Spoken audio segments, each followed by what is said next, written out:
Hello. In this video, I will be explaining the next topic of issue and forfeiture of share. So let's start. कुछ topic हम cover कर चुके हैं, तो हम start लेते हैं ओवर सब्सक्रिप्शन ऑफ शेयर के साथ। ओवर सब्सक्रिप्शन ऑफ शेयर का मतलब क्या होता है कि जब कोई कंपनी अपने शेयर इशू करती है पब्लिक को, लेकिन पब्लिक ज़्यादा शेयर के लिए अप्लाई कर देती है, तो उस सिचुएशन को हम ओवर सब्सक्रिप्शन ऑफ शेयर बोलते हैं। Oversubscription of shares arises when the number of share applied for exceed the number of share issued. कि जब नंबर ऑफ शेयर जो अप्लाई करे हैं वो इशूड से ज़्यादा होते हैं, तो उसे हम ओवर सब्सक्रिप्शन ऑफ शेयर बोलते हैं।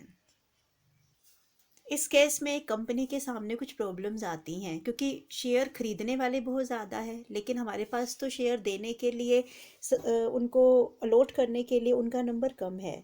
तो फिर कंपनी अब क्या करे? कंपनी को इस केस में प्रोराटा अलॉटमेंट को चूज़ करना होता है। तो प्रोराटा अलॉटमेंट में क्या होगा?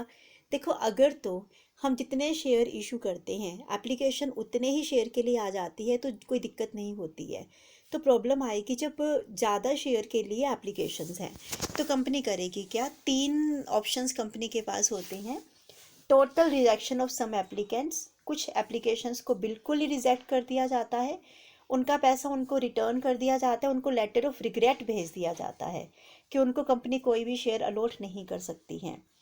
Acceptance of some application in full, कुछ एप्लीकेंट को पूरे शेयर अलॉट कर दिए जाते हैं। अगर एक पर्सन ने 10,000 शेयर के लिए अप्लाई किया है और कंपनी उसको 10 के 10,000 शेयर अलॉट कर देते हैं, तो इसे हम acceptance of some application in full बोलते हैं।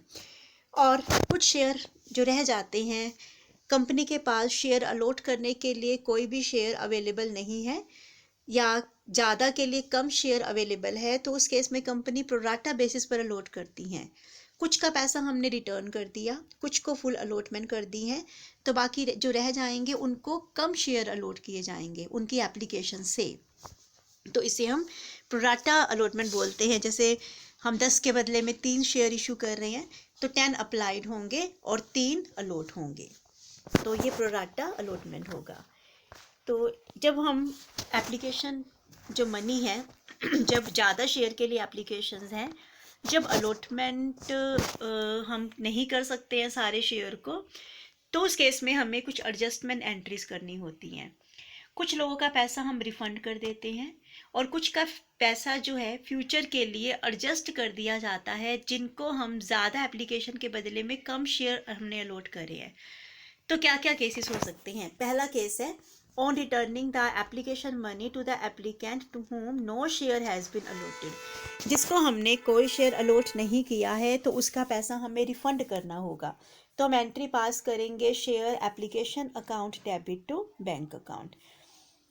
कई बार होता है कि जो शेयर एप्लीकेशन मनी है, जब वो एक्सेस शेयर के लिए आ जाती है, तो जो एक्सेस शेयर है, एक्सेस एप्लीकेशंस आई हैं, तो उनको हम फर्दर अलॉटमेंट के लिए एडजस्ट कर सकते हैं। क्योंकि जिन लोगों ने हमें पैसा ज़्यादा दे दिया होगा, तो उनका पैसा अभी हम रिफ़ंड करने की बजाय फ्यूचर के लिए, क्योंकि फ्यूचर में भी तो हमने उनसे कॉल मंगवानी है एप्लीकेशन के बाद, अलॉटमेंट है कॉल है, तो एप्लीकेशन की एक्सेस अमाउंट को अलॉटमेंट के लिए यूटिलाइज़ कर दिया जाता है। और कई बार क्या होता है, अलॉटमेंट के बावजूद भी इतनी ज़्यादा एक्सेस मनी हमारे पास रह जाती है कि हम कॉल इन एडवांस मतलब मान के चल सकते हैं, कॉल के लिए भी मनी को एडजस्ट कर सकते हैं। अगर तो क्वेश्चन के अंदर कुछ भी आपको गिवन नहीं होगा, उस केस में तो सिर्फ अलॉटमेंट के लिए एडजस्टमेंट होती हैं, तो share application account debit to share allotment होगा। लेकिन अगर आपको क्लियर कट मेंशन है, प्रोविज़न गिवन है आर्टिकल के अंदर कि जो एक्सेस मनी है उसको कॉल के लिए भी रिटेन किया जा सकता है, तो हम कॉल के भी एडजस्टमेंट एंट्री कर देंगे, share application account debit to share allotment और टू कॉल्स इन एडवांस हो जाएगा। इस तरह से हम एडजस्टमेंट एंट्रीज कर सकते हैं। अब कुछ क्वेश्चन के थ्रू आपको ये समझ में आएगा। जैसे ये एग्जांपल हमें गिवन है कि एक्स लिमिटेड ने 50,000 शेयर के लिए एप्लीकेशंस मंगवाई हैं। 10 का एक है, 3 एप्लीकेशन पर है, 2 अलॉटमेंट पर है, 2.5 फर्स्ट कॉल पर है और 2.5 सेकंड कॉल पर है। पब्लिक अप्लाइड फॉर 75,000, पब्लिक ने एप्लीकेशन 75 के लिए भेजी है, जबकि हमने तो 50 इशू करे थे। दैट मीन्स ये ओवर सब्सक्रिप्शन का केस है। तो हम कर क्या रहे हैं, जो एप्लीकेंट 20,000 के शेयर थे उनको हमने फुल अलॉटमेंट कर दी है। जो एप्लीकेंट 40,000 के शेयर थे उनको हमने 30,000 किया है, तो ये प्रोराटा अलॉटमेंट है। और जो 15,000 के एप्लीकेंट्स थे उनको हमने कोई शेयर अलॉट नहीं किया, इनका मनी हमें रिफंड करना होगा। तो अब हम इसका ट्रीटमेंट कैसे करेंगे, इसके लिए आप एक टेबल बना सकते हैं कि देखो इसमें क्या हुआ कि जो 20,000 शेयर हैं, 20,000 शेयर को हमने फुल अलॉटमेंट कर दी है, मतलब 20 को हमने 20,000 शेयर दे दिए। जो 40,000 शेयर हैं इनको हमने 30,000 शेयर अलॉट करे हैं, और 15,000 को हमने कोई भी शेयर अलॉट नहीं किया, तो यहाँ पर नील हो जाएगा। अब आप देखेंगे कि हमारे पास एक्सेस एप्लीकेशन मनी कितनी है। 40 अप्लाइड है, 30 अलॉटेड है, तो इन्होंने 10,000 के लिए ज़्यादा एप्लीकेशन भेजी हैं। और यहाँ पर 15,000, तो इसका मतलब इनकी 15,000 की ही ज़्यादा एप्लीकेशन थी। अब आपको करना क्या पड़ेगा, जब इन्होंने एप्लीकेशन भेजी थी तो एप्लीकेशन की अमाउंट भी हमें भेजी थी, मतलब इनके ऊपर एप्लीकेशन है 3 रुपीज़ की, तो आप 3 से मल्टीप्लाई करेंगे, दैट मीन्स 30,000 रुपीज़ हमारे पास इस वाले ग्रुप से ज़्यादा आए हुए हैं। और यहाँ पर आप 3 से मल्टीप्लाई करेंगे तो 45,000 रुपीज़ इस वाले ग्रुप के ज़्यादा आए हुए हैं, लेकिन हम तो इनको कोई शेयर अलॉट कर ही नहीं रहे हैं, दैट मीन्स इनका मनी तो हमें रिफंड करना पड़ेगा। अब हम इनकी बात करते हैं। इनकी एडजस्टमेंट के बारे में कोई इन्फॉर्मेशन नहीं थी, तो हम इसको अलॉटमेंट के लिए एडजस्ट कर सकते हैं, इस वाली अमाउंट को 30,000 को। तो ये एक्सेस मनी है, ये अलॉटमेंट के लिए एडजस्ट हो जाएगी। यहाँ पर अलॉटमेंट के लिए हमें ज़्यादा मनी की रिक्वायरमेंट है, एडजस्टमेंट हमारी कम के लिए होगी, तो अदरवाइज भी कॉल के लिए कोई मनी हमारे पास अवेलेबल नहीं होगा। तो हम स्टार्ट कैसे करेंगे, देखो सबसे पहले तो bank account debit to share application हमारे पास 75,000 शेयर के लिए आई, इसको हमने 3 से मल्टीप्लाई किया तो ये एप्लीकेशन की अमाउंट हो गई। जब हम डिसाइड कर लेते हैं कि हमने किसको अलॉट करना है किसको नहीं करना है, फिर आप ये ट्रांसफ़र की एंट्री करते हैं। तो शेयर एप्लीकेशन के सामने तो हम 75,000 को 3 से मल्टीप्लाई करेंगे, कैपिटल के सामने जितने शेयर हमने अलॉट करने हैं 50,000 को हम 3 से मल्टीप्लाई करेंगे। जो मनी हमने अलॉटमेंट के लिए एडजस्ट किया है, ऊपर मैंने टेबल में समझाया था, तो 10,000 एक्सेस शेयर थे उनको हम 3 से मल्टीप्लाई कर देंगे, और जिनका मनी हमने रिफ़ंड करना है वो टू बैंक अकाउंट में चला जाएगा। 15,000 ऐसे शेयर थे जिनको हम कोई भी शेयर अलॉट नहीं कर रहे हैं, तो 15,000 को 3 से मल्टीप्लाई करेंगे। अब इसके बाद हम अलॉटमेंट को ड्यू करेंगे। अलॉटमेंट अब जो क्वेश्चन चलेगा वो सारा का सारा 50,000 शेयर के हिसाब से चलेगा, 75 का नहीं होगा, क्योंकि हमने एक्सेस एप्लीकेशन की एडजस्टमेंट कर दी है। अलॉटमेंट 2 रुपीज़ की है, तो अलॉटमेंट के ड्यू करने की एंट्री 50,000 को हम 2 से मल्टीप्लाई करेंगे तो अलॉटमेंट 1 लाख की हो गई। अब जब हम अलॉटमेंट को रिसीव करेंगे तो ऑलरेडी हमारे पास 30 की अलॉटमेंट आ चुकी है, अभी हमने 1 लाख की मंगवाई है, तो रिमेनिंग जो बैलेंस बचेगा वो यहाँ हमें रिसीव हो जाएगा bank account debit to share allotment account. अब हम फर्स्ट कॉल को ड्यू करेंगे, share first call account debit to share capital account. तो 50,000 की जो है नंबर ऑफ शेयर है, और जो फर्स्ट जो ये हमारी फर्स्ट कॉल है ये कंप्यूट ये 2.5 की है, तो अब इसको 2.5 से मल्टीप्लाई करेंगे तो यहाँ पे ड्यू की एंट्री, फिर हम फर्स्ट कॉल को रिसीव कर देंगे bank account debit to share first call account, तो यहाँ पर हम इसके रिसीव करने की एंट्री कर देंगे। ऐसे ही हम सेकंड कॉल के ड्यू की एंट्री करेंगे और सेकंड कॉल को रिसीव करने की एंट्री करेंगे। सेकंड कॉल भी हमारी सेम अमाउंट की है, 2.5 की है, तो हम सेम 50,000 को 2.5 से मल्टीप्लाई करेंगे, और रिसीव करने के लिए भी हम सेम बैंक अकाउंट डेबिट। अब हम सेकंड कॉल को रिसीव करने की एंट्री कर देंगे bank account debit to share final call account. Final call को रिसीव करने की एंट्री कर देंगे bank account debit to share final call account. तो ये तो नॉर्मल क्वेश्चन था, सिंपल सा क्वेश्चन, जब हमें कुछ ऐसा प्रीमियम नहीं दिया होता है, तो उस केस में हम ओवर सब्सक्रिप्शन में किस तरह से ट्रीटमेंट करेंगे। इसके बाद कई बार आपको बोला जाता है, कई बार ये कहा जाता है कि एप्लीकेशन और अलॉटमेंट का एक जॉइंट अकाउंट आपको ओपन करना है। तो अगर एप्लीकेशन अलॉटमेंट का एक जॉइंट अकाउंट ओपन करना है तो उस केस में हम अकाउंटिंग ट्रीटमेंट कैसे करेंगे?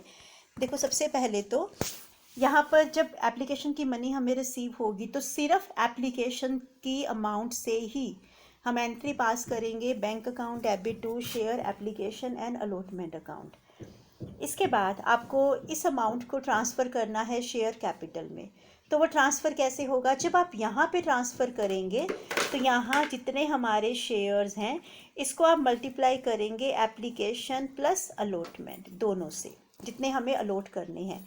यहाँ सिर्फ आपको शेयर को एप्लीकेशन की अमाउंट से ही मल्टीप्लाई करना है, लेकिन ट्रांसफ़र के टाइम जितने हम शेयर अलॉट करने वाले हैं, जो हमारे अलॉटेड का नंबर होगा, इसको मल्टीप्लाई करेंगे एप्लीकेशन और अलॉटमेंट की कंबाइंड अमाउंट के साथ, क्योंकि आप उन दोनों का एक जॉइंट अकाउंट ओपन कर रहे हैं।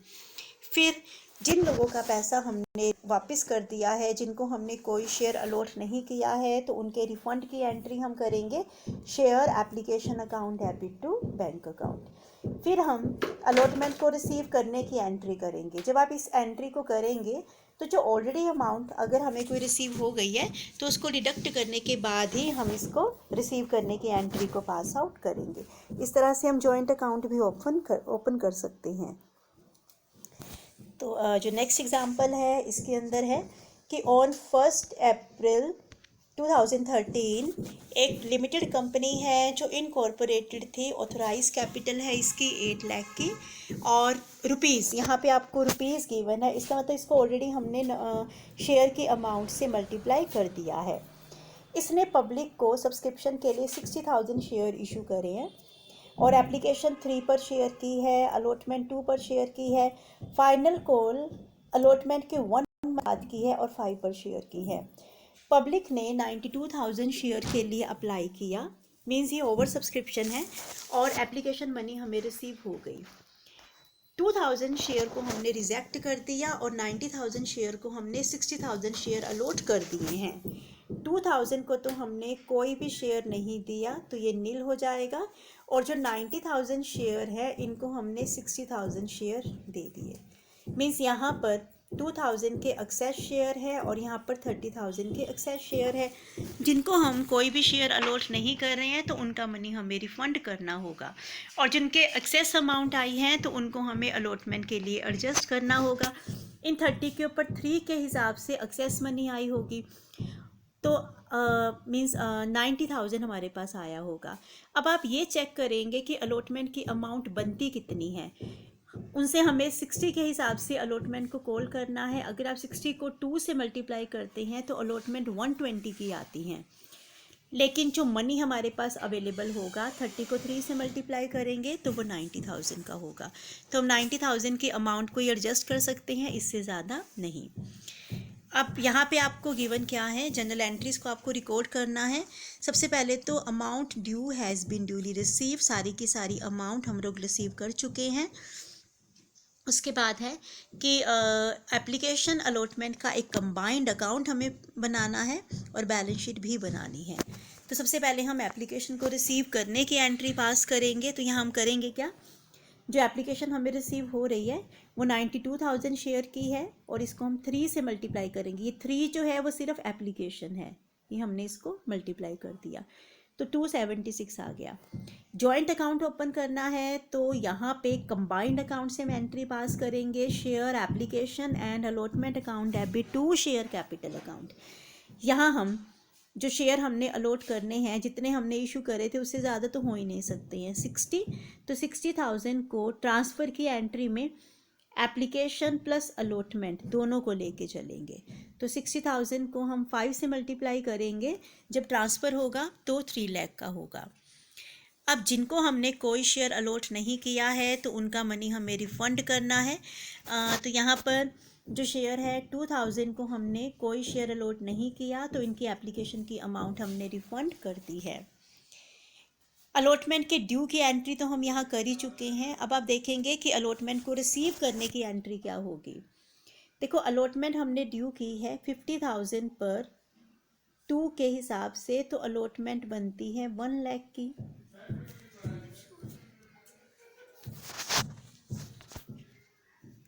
सॉरी, यहाँ जो नंबर ऑफ शेयर है वो 60,000 है, तो 60 पर अगर हम अलॉटमेंट को देखें तो वो बनती है 1,20,000, जिसमें से ऑलरेडी हम कितना रिसीव कर चुके हैं, हम इसमें से 90,000 को रिसीव कर चुके हैं। अलॉटमेंट की जो एक्सेस अमाउंट की हमने एडजस्टमेंट की थी, इसका मतलब अब जो हमें अलॉटमेंट के टाइम रिसीव होगा वो 30,000 अमाउंट हमें रिसीव होगी।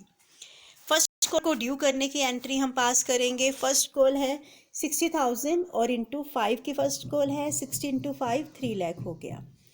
अब इसको हम रिसीव कर लेंगे bank account debit to share first and final call. 60,000 into 5 3 lakh हुआ। अब हमें प्रिपेयर करनी है बैलेंस शीट।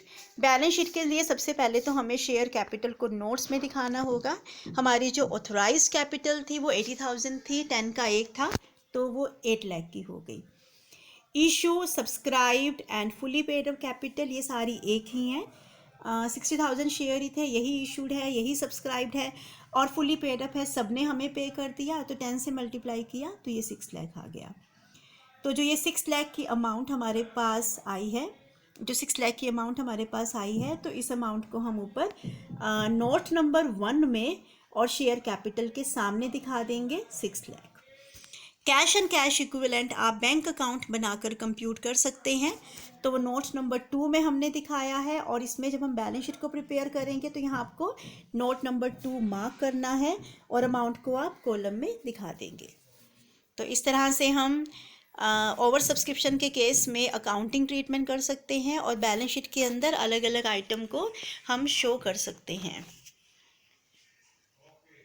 तो दिस वाज ऑल अबाउट कि हम ओवर सब्सक्रिप्शन के केस में कैसे ट्रीटमेंट करते हैं। Thank you for watching.